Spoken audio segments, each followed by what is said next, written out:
Bismillahirrahmanirrahim. Alhamdulillahirabbil alamin wassalatu wassalamu ala asyrofil anbiya'i wal mursalin sayyidina wa maulana Muhammadin wa ala alihi wa sahbihi ajma'in. Amma ba'd. Alhamdulillah hadirin hadirat rahimakumullah. Usikum wa nafsi bitaqwallah. Qala Allah ta'ala fil Qur'anil karim wa man yattaqillaha yaj'al lahu makhraja wa yarzuqhu min haitsu la yahtasib. Alhamdulillah hadirin hadirat rahimakumullah. Kula panjenengan sedaya tasih dipilih kalian Allah Subhanahu wa taala, ditakdir dikumpulaken datang tempat ingkang insyaallah diberikan Allah Subhanahu wa taala dalam rangka kita melaksanakan kegiatan kita yang sifatnya rutin tahunan Safari Maulid. Hari ini insyaallah hari yang ke-16 malam 15 malam 15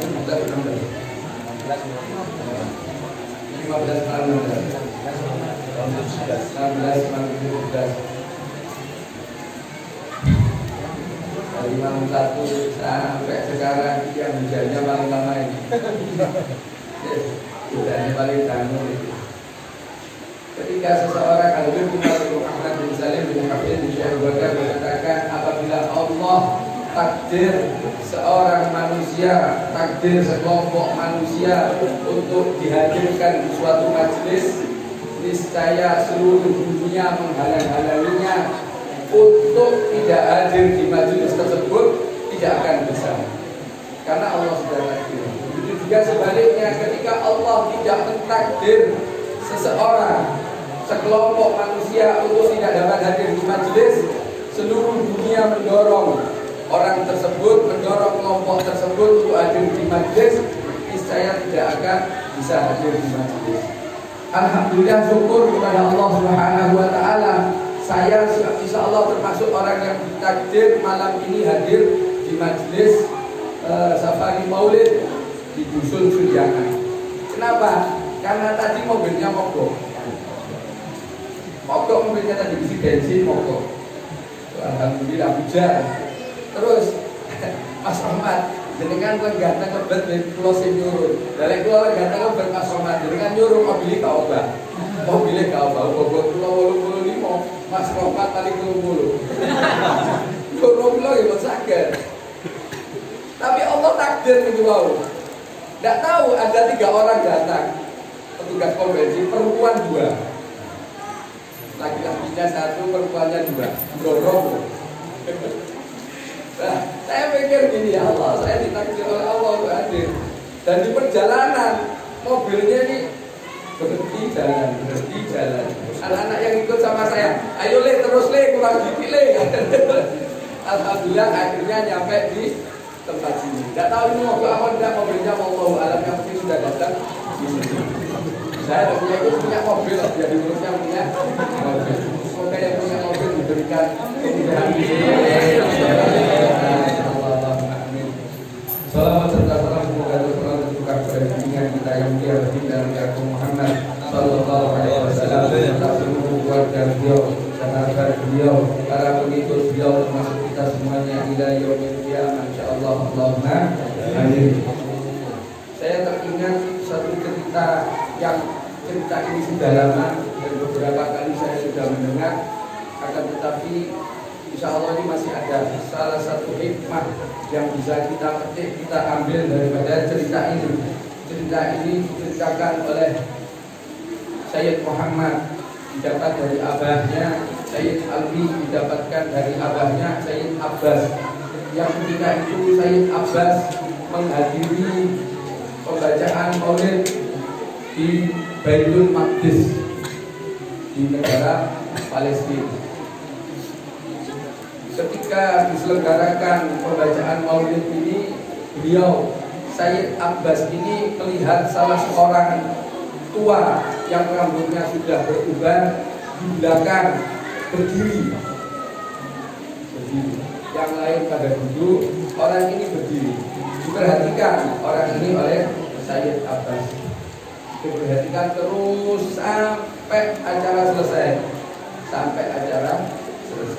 Kemudian orang ini masih duduk. Akhirnya oleh Sayyid Abbas ini dipanggil. Kemudian ditanya oleh Sayyid Abbas, kenapa Pak?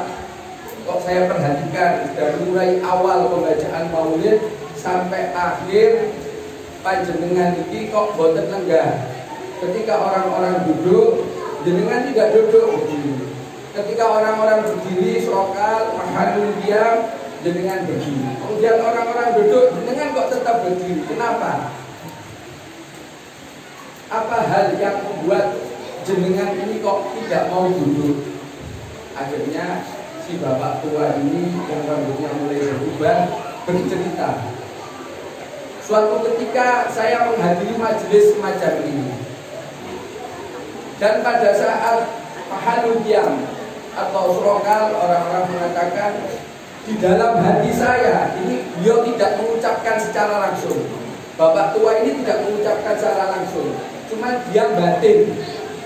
Ketika mahalul qiyam orang-orang berdiri, bapak tua ini tidak berdiri dan mengatakan kepada dirinya bahwa orang-orang yang berdiri ini telah melakukan suatu perbuatan bid'ah sayyi'ah atau bid'ah yang jelek. Orang ini tetap duduk, tidak mau berdiri dengan anggapan mahalul qiyam berdiri ini penghormatan kepada baginda Nabi Agung Muhammad SAW. Ini merupakan perbuatan bid'ah yang jelek. Dia tidak ngomong keras, cuma di dalam hatinya. Nah, setelah acara tersebut, bapak ini pulang seperti biasa, tidur. Ketika di dalam tidurnya ini, bapak ini bermimpi hadir di suatu majelis yang mana orang-orang ini bersiap untuk menyambut kedatangan daripada yang mulia baginda Nabi Agung Muhammad SAW. Ketika semua orang yang hadir di majelis ini berdiri, bapak ini berusaha untuk berdiri, akan tetapi tidak bisa. Di dalam mimpinya bapak ini ingin berdiri untuk hormat kepada baginda Nabi Agung Muhammad SAW, akan tetapi tidak bisa berdiri. Berusaha sekuat tenaga untuk berdiri, tidak bisa. Ketika yang mulia baginda Nabi Agung Muhammad SAW lewat tepat di hadapan bapak ini, kemudian yang mulia baginda Nabi Agung Muhammad SAW mengatakan kepada bapak ini, engkau tidak bisa berdiri, engkau tetap duduk saja di tempat kamu. Yang mulia mengatakan, engkau tidak bisa berdiri, engkau tetap duduk saja di tempat kamu. Semuanya berdiri kecuali bapak ini tadi. Rasul Muhammad SAW datang, semuanya berdiri, bapak ini tidak berdiri. Dan dikatakan oleh yang mulia bahwa engkau tidak bisa berdiri, engkau tetap duduk di tempat kamu. Akhirnya dia terjaga. Dan ketika dia terjaga, badannya ini merasa tidak nyaman. Badannya ini merasa tidak nyaman. Dan hari demi hari yang dia lakukan, banyak permasalahan di dalam organ tubuhnya. Tidak disebutkan satu persatu. Cuman organ tubuhnya mulai banyak bermasalah. Akhirnya orang ini berdoa kepada Allah Subhanahu wa Ta'ala, ya Allah, jika engkau menghendaki aku untuk tetap hidup dan engkau mengizinkan aku untuk hormat kepada kekasihmu baginda Nabi Agung Muhammad SAW, ketika ada acara pembacaan maulid, saya akan berdiri dari awal sampai akhir. Berarti orang ini nadar dan wajib. Nah, itulah yang menjadi sababiyah orang ini ketika pembacaan maulid di Baitul Maqdis, orang ini berdiri dari awal sampai akhir, tidak mau duduk karena sudah nadar kepada Allah kalau dia diberikan umur panjang dan diizinkan untuk hormat kepada baginda Nabi Muhammad SAW. Ketika ada pembacaan maulid, dia akan berdiri sampai awal hingga akhir. Kemudian Sayyid Abbas mengatakan kepada orang tersebut, silahkan, karena engkau sudah bernadar, sudah berjanji, maka lakukan hal tersebut. Apa yang bisa kita petik daripada cerita ini? Yang pertama, adab, tata krama, etika kepada yang mulia baginda Nabi Agung Muhammad SAW. Kalau kita ada perasaan yang kurang pas ketika di acara pembacaan maulid ini, segera mintakan ampun kepada Allah Subhanahu wa Ta'ala. Jangan pernah mengadakan pikiran yang tidak baik. Bahkan sering saya katakan, ketika di dalam diri kita ada lintasan-lintasan buruk, pikiran-pikiran buruk yang berseliweran di dalam otak kita, di dalam pikiran kita, maka Al-Imam Al-Habib Ahmad bin Hasan Al-Athos mengatakan, segeralah menengadah ke langit, ucapkan Allah. Pada saat hati syukur, sampaikan keadaan atau pikiran yang kita alami. Insya Allah atas izin daripada Allah Subhanahu wa Ta'ala, lintasan-lintasan buruk ini tadi akan terbuka. Karena apa? Itu merupakan tipu daya setan. Hati-hatilah. Kalau dengan perhatikan, mohon maaf, tidak ada niat untuk menyombongkan saya. Saya sering ketika saya duduk di majelis ini, saya selalu melihat ke atas. Kenapa? Karena di dalam pikiran saya, di hati saya banyak pikiran yang tidak baik, termasuk merasa lebih baik daripada yang lainnya, termasuk saya yang lebih bagus daripada yang lainnya, termasuk pikiran-pikiran yang jelek. Mungkin punya perasaan tidak senang sama seseorang, nggak pas dengan tingkah laku seseorang. Loh, hati-hati loh. Itu tipu daya setan. Ketika itu jenengan biarkan, maka ini pikiran ini akan terus berjalan. Sehingga apa? Kita yang pertama akan berprasangka buruk kepada orang lain. Punya pikiran buruk kepada orang lain. Guru saya berpesan, ada dua hal yang mana hal ini tidak ada yang mengumpuli kebaikannya, dan ada dua hal yang mana dua hal ini tidak akan mengumpuli keburukannya, paling jelek sudah. Apa itu? Dua hal ini adalah yang tidak ada mengumpuli kebaikannya, yaitu berprasangka baik kepada hamba Allah dan berprasangka baik kepada Allah Subhanahu. Ini tidak ada yang mengumpuli kebaikannya, paling baik. Bahkan Al-Imam Ali Zainal Abidin ketika mengatakan, apabila kamu mengucapkan salam kepada saudaramu, kemudian saudaramu ini tidak menjawab salammu, carilah alasan sebanyak 70 alasan. Yang terakhir, alasan yang ke-70, engkau tutup alasanmu ini dengan alasan bahwa engkau tidak tahu alasannya kenapa saudaramu ini tidak menjawab salam. Maksudnya apa ini? Agar kita tidak punya pikiran buruk. Mungkin suara kita kurang keras, mungkin ada suara yang lain lebih keras, mungkin saudara kita tidak dengar kita mengucapkan salam. Akan tetapi ketika kita mengucapkan salam tidak dijawab oleh saudara kita, yang terjadi di dalam pikiran kita apa? Oh, sombong, salam, oh ini dan lain sebagainya. Hati-hati. Dan dua hal apa yang tidak ada mengumpuli keburukannya? Paling buruk, yaitu berburuk sangka kepada Allah dan berburuk sangka kepada hamba Allah.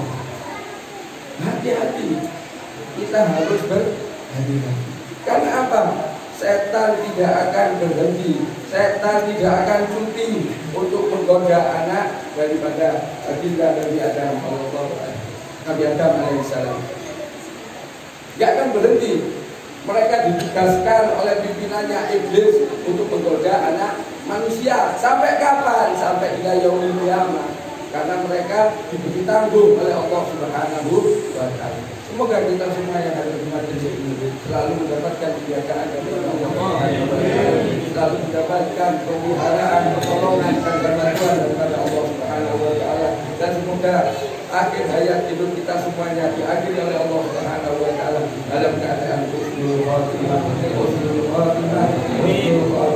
Dan semoga kita semua, anak keturunan kita semuanya dijaga Allah, menjadi anak-anak yang soleh solehah, berbakti kepada Allah wa Rasulih, berbakti kepada agamanya Allah, berbakti kepada kedua orang tuanya, dan berguna bagi lingkungan kita, insyaallah. Allahumma amin. Dan semoga kita semuanya yang hadir di majelis ini, keluarga kita, orang-orang terdekat kita, orang-orang yang kita sayangi, orang-orang yang berada di wilayah tunjangan keponakan semuanya, minal muslimin wal muslimat, termasuk orang-orang yang mencintai Allah dan mencintai Nabi Muhammad SAW, yang mana telah dikumpulkan di surganya Allah Subhanahu wa Ta'ala bersama baginda Nabi Muhammad SAW. Insyaallah. Allahumma amin. Al-Fatihah. Sebelum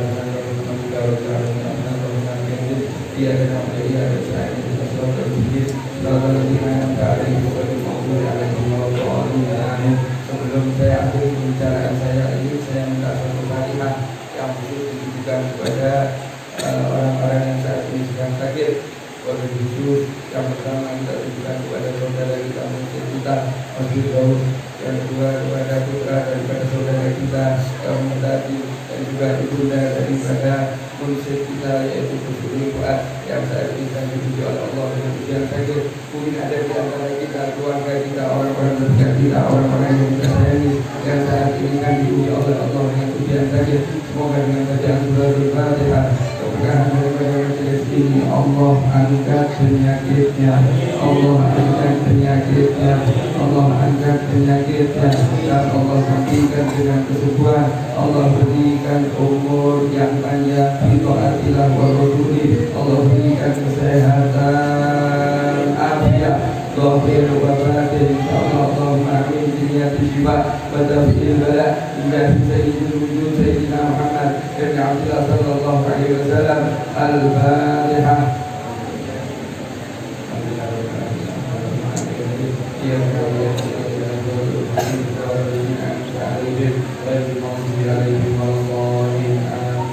Banyak kesalahan dari saya, ucapan, perbuatan yang kurang pas dilakukan dengan beliau. Kalau bukan itu, ampuni maafkan zahir wa batin. Wassalamualaikum warahmatullahi wabarakatuh.